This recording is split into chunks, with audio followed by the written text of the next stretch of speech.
Beleza, controle de fluxo. Controle de fluxo, ele é um das funcionalidades que o TCP oferece, certo? Qual é o objetivo do controle de fluxo? O controle de fluxo ele vai atuar dentro de uma comunicação entre duas entidades, né? Eu tenho um transmissor, tenho um receptor, e ele precisa compatibilizar a velocidade de transmissão, né, desses segmentos do transmissor para o receptor. Por quê? Se o transmissor ele tem uma taxa de transmissão muito alta e o receptor ele não consegue processar nessa velocidade que chega, o que acontece é que vai haver um overflow do buffer do receptor. Overflow, vocês sabem o que é, né? Quando tem uma sobrecarga de pacotes, lota o buffer e os pacotes precisam ser descartados porque o buffer ele não dá conta, né? O buffer de recepção, né? Então, se o receptor ele for lento, né? E o transmissor ele for muito rápido, vai acontecer esse descasamento, né? E vai dar problema, né? Vai saturar o buffer na recepção. Então, o controle de fluxo é uma compatibilização das velocidades ou das taxas de transmissão, certo? O TCP, o remetente do TCP, né, o transmissor, ele mantém uma variável denominada janela de recepção, tá? Essa janela de recepção é uma informação que existe no cabeçalho do TCP, certo? Deixa eu ver aqui se eu encontro para mostrar para vocês. Onde é que está o cabeçalho do TCP aqui?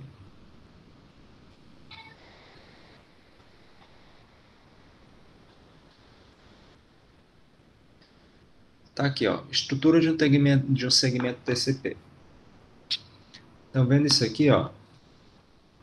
Esse campozinho aqui, ele tem 32 bits de uma ponta a outra, tá? Então, como aqui está na metade, ele é uma variável que é de 16 bits. Tá bom? Então, eu tenho 16 bits para guardar essa informação aí, que é uma janela de recepção, tá? A gente vai entender daqui a pouco que essa variável janela de recepção ela vai depender, o valor dela vai depender tanto do resultado do controle de fluxo, como o resultado do controle de congestionamento, tá certo? Mas como agora a gente está falando só do controle de fluxo, o controle de fluxo ele vai guardar nessa variável que vai estar sempre presente aí nos cabeçalhos do TCP, qual é a janela de recepção. Vamos entender o que é essa janela de recepção.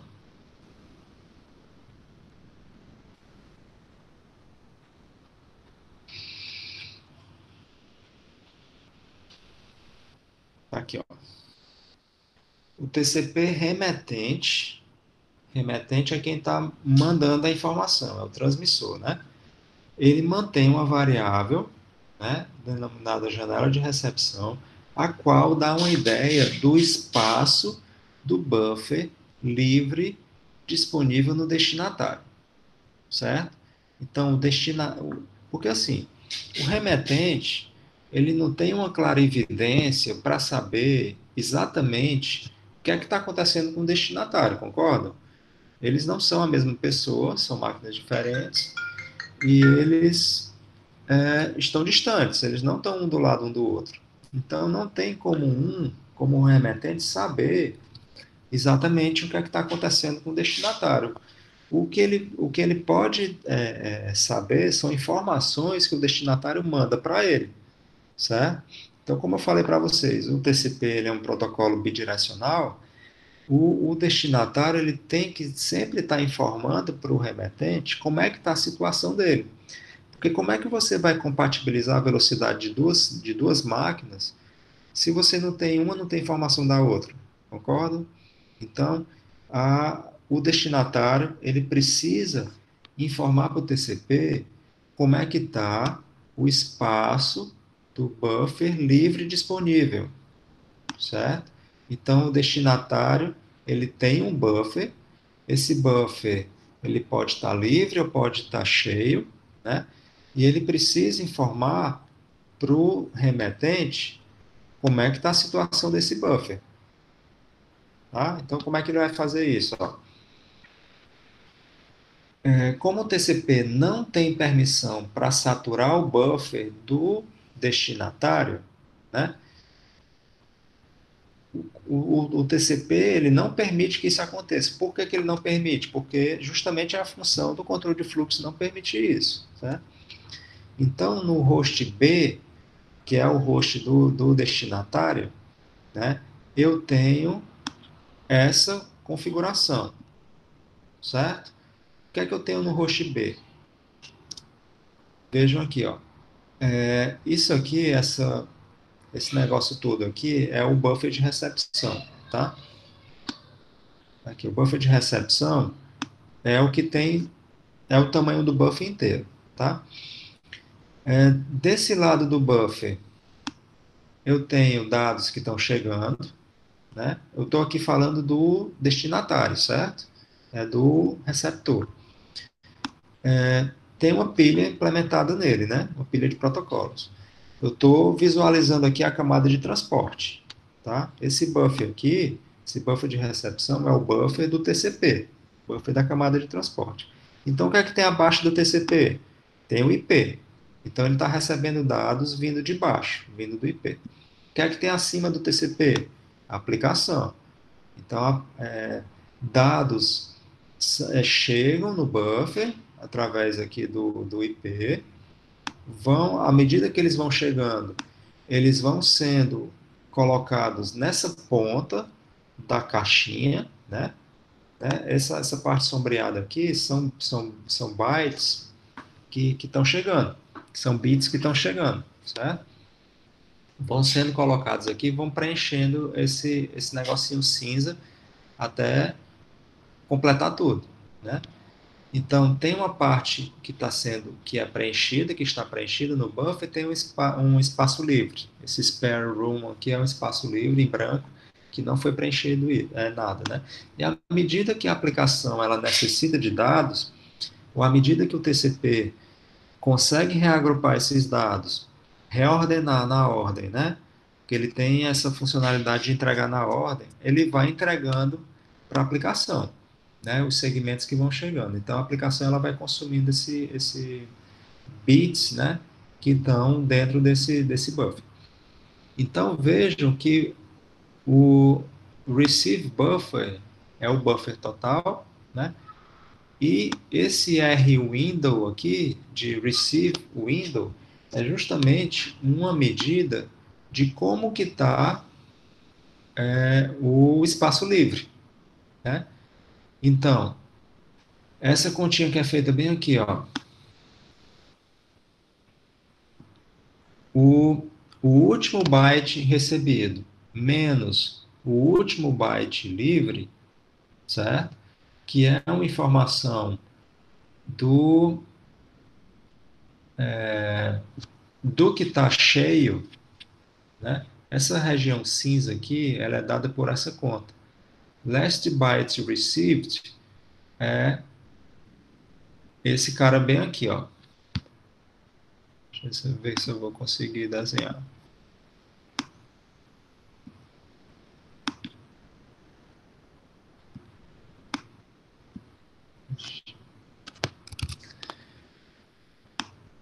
O last byte received é o último byte recebido. É esse carinha bem aqui, ó. É o último que chegou aqui nessa área azul, certo? E o last byte read é o último byte lido. É esse carinha bem aqui.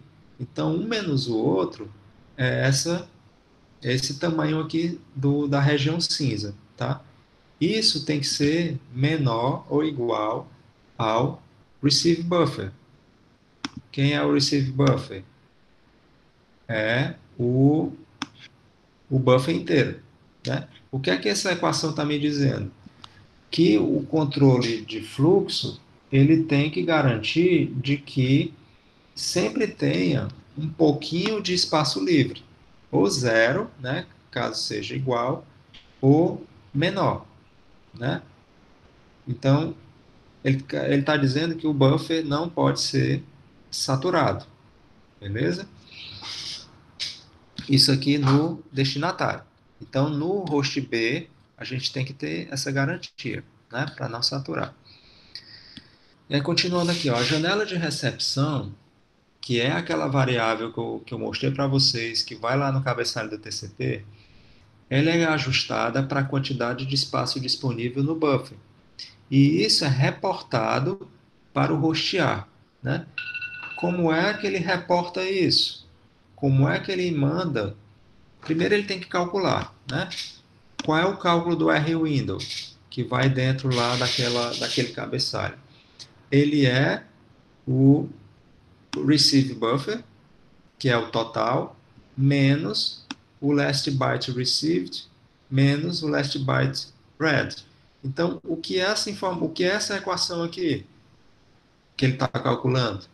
É o spare room, tá? Então, o valor do spare room, que é o que tem livre no buffer, é o que vai ser guardado no R-window, tá? É essa informação. Essa informação, ela é colocada naquele campozinho lá de 16 bits, né? No cabeçalho do TCP, e é criado um segmento TCP no destinatário, vai ser colocada essa informação lá naquele campo de cabeçalho e isso é enviado para o remetente, certo? Na direção oposta.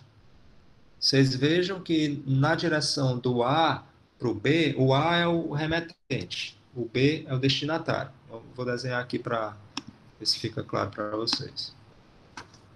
Aqui o A, aqui o B, certo? Eu tenho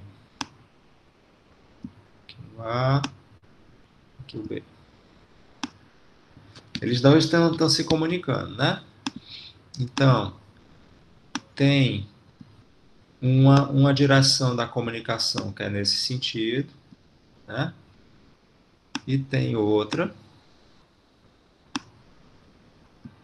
que eu vou fazer do outro lado, nesse sentido. Será que eu consigo mudar de cor? Consigo, pronto. É bidirecional, tá certo? Então, tem segmentos que estão saindo do A para ir para o B, tem segmentos que estão saindo do B e indo para o A, tá? Esse R-window aqui, ele vai ser colocado no campo de cabeçalho, né, dos segmentos que estão saindo do B e indo para o A, tá certo? Porque é uma informação de feedback que eu estou dando. O A, ele está enviando pacotes rápidos, de forma rápida para o B, né? E o B precisa dar um feedback para o A para dizer se ele está conseguindo processar bem ou não aqueles pacotes, na velocidade que o A está mandando, né? Porque precisa fazer a compatibilização de velocidades, né? Então, o valor do R-window, ele é calculado, ele é uma estimativa de como é que está a situação do buffer no B, e ele precisa ser colocado aqui dentro dos segmentos que vão do B para o A. Porque na hora que o A receber essa informação do R-window, o que é que ele precisa fazer? Ele precisa ajustar a janela de transmissão dele, né, que é dada por esse last byte sent, que é o último byte enviado, menos o last byte act, que é o último byte reconhecido, isso é o cálculo da janela de transmissão do A, né? Da quantidade de bytes que o A está enviando de uma vez só para o B. Tá? Então, essa janela de transmissão do A, ela precisa ser menor ou igual do que o R-window, que é uma informação de como é que está o buffer livre do B. Então, vocês viram que primeiro a gente começou fazendo uma análise no B, para ver como é que estava toda a situação do buffer do B. A gente calculou qual era o espaço livre no buffer do B, né? Guardou essa informação numa variável rwindow, transmitiu essa informação de volta para o A, e o A consegue, através desse cálculo aqui, ajustar a janela de transmissão dele para nunca ultrapassar o rwindow. Né? Então, dessa forma, a gente tem uma compatibilização das velocidades. O A ele não vai saturar o buffer do B, porque houve esses cálculos, né? E houve uma comunicação entre os dois para ver essa compatibilidade. Beleza? Deu para entender aí, Pedro? Agora, vamos ver aí, Luciano, tem alguma dica aí que tu pode dar para a resolução dessa questão da lista? Professor, pelo que o senhor acabou de explicar, dá para entender o problema que está proposto na lista, né, e resolver, acho que de forma satisfatória.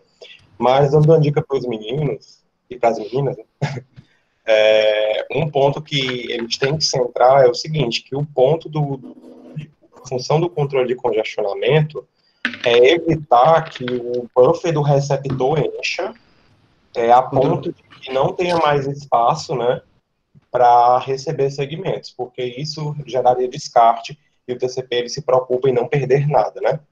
Então, controle de fluxo, né?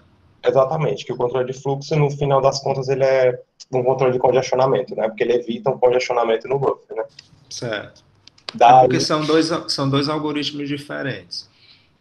só seguindo a lógica, né? Mas, então, partindo desse ponto, a gente pode entender que se o que importa para o receptor é que o buffer dele não encha, ele tem que notificar o emissor de que o buffer dele encheu.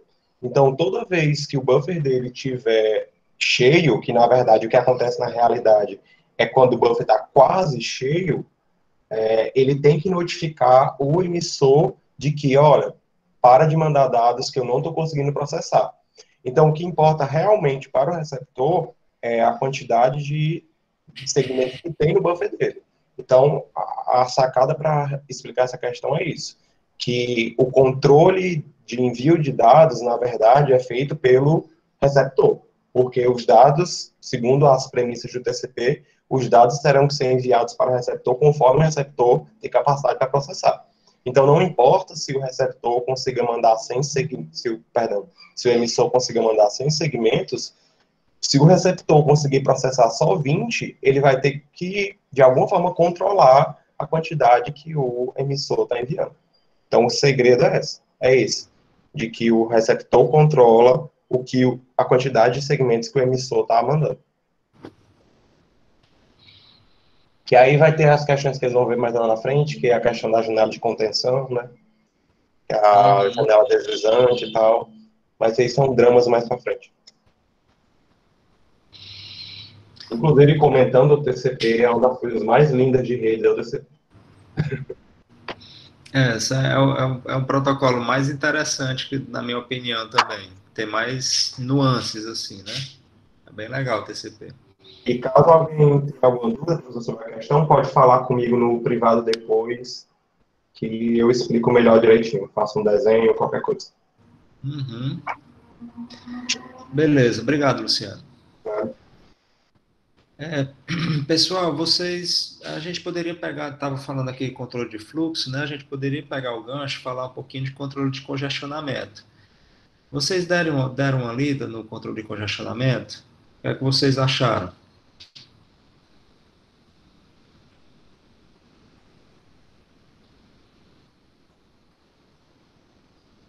O controle de congestionamento tem toda uma filosofia por detrás dele, né?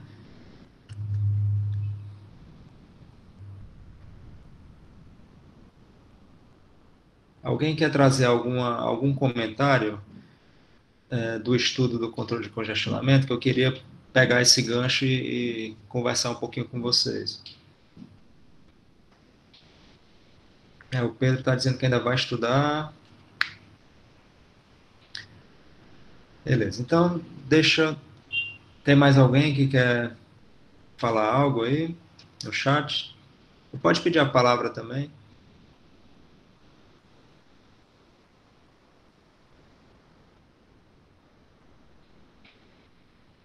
Tá, então vamos pegar o gancho do que a gente estava falando. Eu falei para vocês que essa variável R-window, ela era uma coisa que ela era resultado tanto da ação do controle de fluxo como controle de congestionamento, né? Então, a gente entendeu agora qual era o objetivo do controle de fluxo, né? A gente já passou aí um tempo falando sobre isso, não vou repetir. Mas a problemática do controle de congestionamento, né? O controle de congestionamento, ele é uma funcionalidade que o TCP tem que acaba sendo um benefício para a rede como um todo, certo? A rede, pense na rede, a internet mundial, né? Embora seja um mecanismo que seja feito de forma distribuída, ou seja, não tem nenhuma entidade centralizada que está monitorando como é que está o congestionamento da rede, uma coisa onipresente que está verificando a internet como um todo. Ah, tá congestionado, agora eu vou atuar e vou fazer melhorar a situação. Não é, né? Não é uma entidade centralizada. Essa funcionalidade de controle da rede, ela é feita de forma descentralizada, de forma distribuída, porque cada par de comunicação, né, emissor, receptor, ele está fazendo esse trabalho individualmente, tá? Mas é um negócio muito interessante, porque é uma coisa que é feita de forma distribuída, mas tem um benefício da rede como um todo, e é um algoritmo que ele é autorregulável, certo? O que é que significa ser autorregulável? Significa que a rede, ela consegue, através desse mecanismo do controle de congestionamento, ela consegue encontrar um ponto de equilíbrio, né? Um ponto onde a rede não está congestionada, tá? Porque quando acontece o problema de congestionamento, a rede ela perde a principal utilidade dela, que é fazer o transporte de dados úteis, de dados novos. Tá? Deixa eu mostrar uma figurinha aqui para vocês, que é essa figurinha aqui. Eu não vou explicar muitos detalhes matemáticos por trás dela, tá? Porque não vai dar tempo. Mas ela é importante de vocês terem em mente, tá? O que é que significa isso aqui? Nesse, nesse eixo, deixa eu mudar a cor aqui, que essa cor azul, virar vermelho. Nesse eixo X, é como se fosse a intensidade de tráfego que está sendo gerado, né? As aplicações, elas estão gerando tráfego, né, dados de aplicação, e elas precisam que esses dados sejam transferidos pela rede, né? Então, existe um tráfego de entrada para a rede, né, oriundo das aplicações. Então, esse lambda in é uma intensidade de tráfego, certo? Como é que você mede a intensidade de tráfego? Você pega o número de pacotes ou o número de bytes que são gerados pelas aplicações e divide isso numa janela de tempo, tá? Então, é medido em pacotes por segundo, é medido em bits por segundo ou bytes por segundo, tá? Então, você tem aqui uma intensidade de tráfego de entrada, você tem uma intensidade de tráfego de saída, né? Lambda out. O que é o lambda out? É o que a rede consegue entregar, né? Em termos de taxa de transmissão. Só que esse lambda out, ele é uma taxa de dados úteis, né? Porque assim, o que é que eu chamo dado útil e dado inútil? Tá? Dado útil é todos os dados que nasceram na aplicação e precisam ser transportados na rede para cumprir algum papel, né? Se você está fazendo streaming de vídeo, o dado útil são os dados dos frames do vídeo que você precisa assistir. Um streaming de áudio, mesma coisa. Um arquivo, mesma coisa. Né? Isso é dado útil, é dado de aplicação. O que é dado inútil? Que é transportado na rede. Por exemplo, dados, eu expliquei para vocês que tem dados de aplicação, né? E tem dados de controle, né? Os dados de controle são os dados que vão nos cabeçalhos dos protocolos, que é importante para o funcionamento dos protocolos, né? Dado de controle é dado útil ou dado inútil? Considero dado útil também, tá certo? Porque é importante para o funcionamento. O que é dado inútil? Dado de retransmissão. Por exemplo, você transmitiu um pacote, esse pacote estava carregando lá uma quantidade de dados úteis, só que esse pacote ele é perdido no meio do caminho. Ele não chega no receptor. E se você estiver utilizando o UDP, né, esse dado que ele é perdido, ele se tornou um dado inútil porque você gastou recursos da sua rede para transportar aquele dado, né, como largura de banda, frequências, time slots e tudo mais, e você não teve o resultado que você esperava desses dados chegarem do outro lado. Então, ele se tornou inútil, você gastou recursos da rede em vão, né? Então, dados perdidos são dados inúteis, tá? E dados que são, se você estiver utilizando o TCP, o que é que vai acontecer? O TCP ele vai identificar essa perda, né, e vai pedir para retransmitir, tá?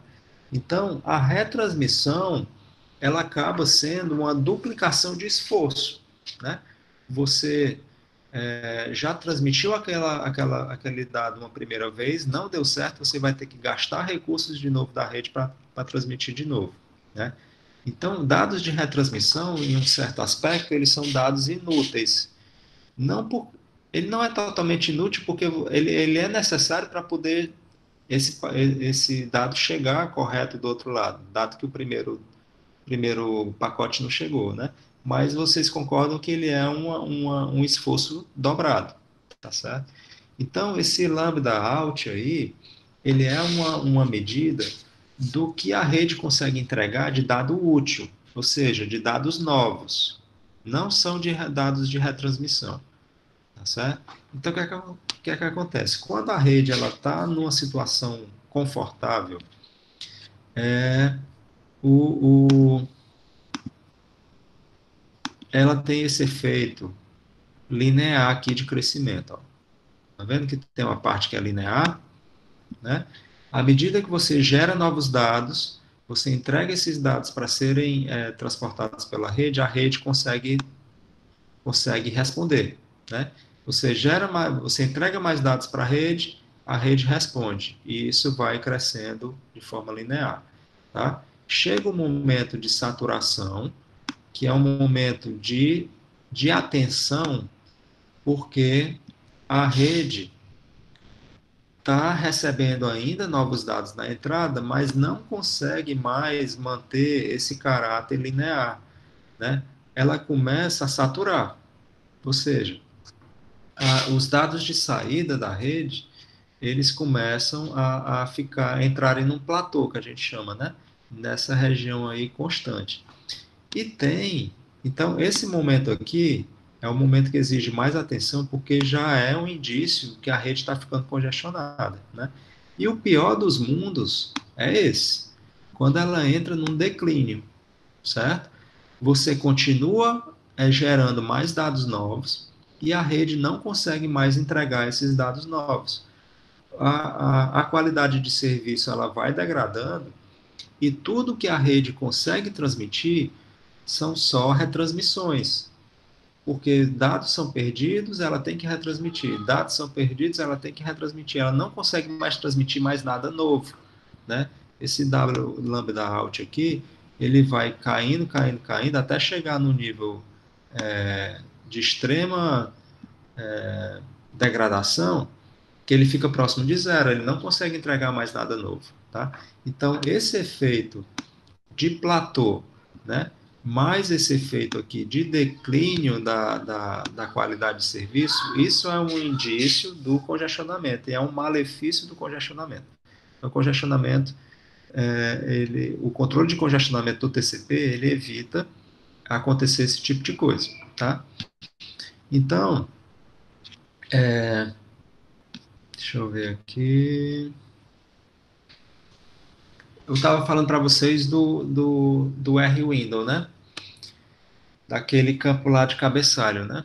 O R-Window, ele é porque ele aqui tá com uma variável diferente, né? Tem o seu window, que seria o window do congestionamento, e o R-Window é a variável do controle de fluxo, tá? Se você pegar o menor dos dois, o valor mínimo dos dois, e garantir que a janela de transmissão, né, do teu emissor nunca exceda nenhum dos dois, você está garantindo que o teu transmissor ele está respeitando os limites do teu receptor, do buffer do teu receptor através do controle de fluxo, e ele está respeitando também os limites do algoritmo de controle de congestionamento que está olhando para o bem-estar da rede como um todo, tá certo? Então, se você garantir que o teu transmissor ele respeite esses dois limites, ele está bem colocado dentro da rede, tá certo? Então, essa variável seu window, ela é uma variável que vai sendo calculada, né, automaticamente pelo algoritmo de controle de congestionamento, baseado em alguns eventos, baseado em alguns triggers, tá? Essa variável seu window, ela vai aumentando e diminuindo de acordo com a situação da rede. Se a rede estiver bem, não congestionada, esse seu window ele vai ter valores maiores. Ou seja, o transmissor ele vai ser permitido enviar através da janela de transmissão dele mais bytes de uma vez só. Já se o controle se a rede estiver congestionada, o algoritmo de congestionamento ele vai fazer esse valor do seu window reduzir, né?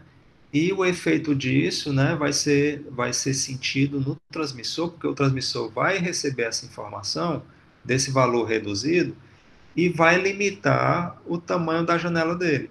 Então ele vai ser forçado a diminuir a taxa de transmissão dele, porque ele precisa respeitar essa equação. O tamanho da janela de transmissão dele tem que ser menor do que o mínimo dos dois valores, tanto do congestionamento como do controle de fluxo. Tá? E aí tem toda uns detalhes que vocês vão ter que estudar, que não vai dar tempo da gente discutir tudo, sobre o funcionamento do controle de congestionamento, mostrando como é que esse valor do, da variável seu window é feito, tá certo? Então, o controle de congestionamento do TCP, ele tem três procedimentos dentro dele, tá? Tem a partida lenta, a prevenção de congestionamento e a recuperação rápida, tá? Então, dependendo do valor da versão do TCP que você está usando, tem versões mais antigas, como o TCP Tarroi, né, que ele só tem duas dessas funcionalidades implementadas no controle de congestionamento, a 1 e a 2. Tá? A terceira, ela surgiu em versões mais novas do TCP, como o TCP Reno, o TCP New Reno, tá certo?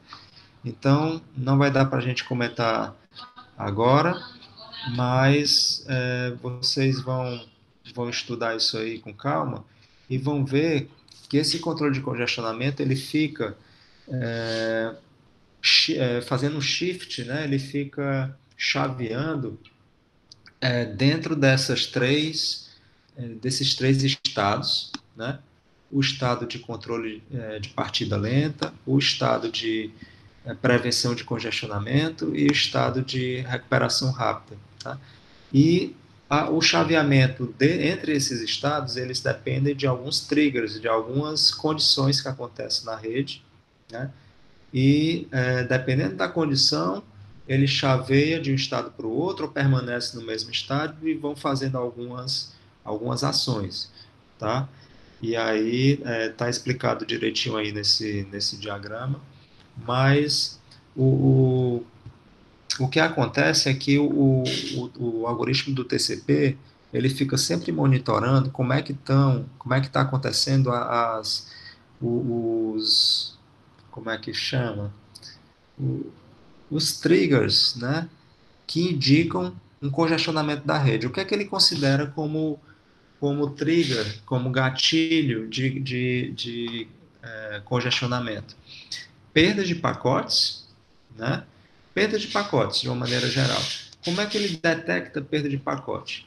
Ele detecta a partir de timeouts do temporizador, ou seja, ele espera que um ACK de um segmento que foi enviado, ele chegue dentro de um tempo. Se esse ACK não chegar, esse temporizador ele desperta, né? E aí ele considera que aquele ACK não vai chegar mais, porque já demorou muito, e aí ele precisa tomar algumas atitudes, né?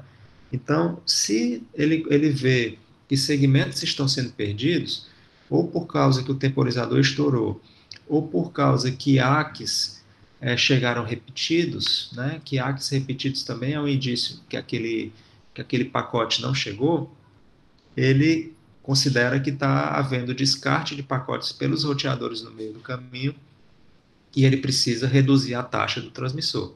Ele precisa reduzir o seu window, né, para forçar que o transmissor reduza a taxa dele. Tá?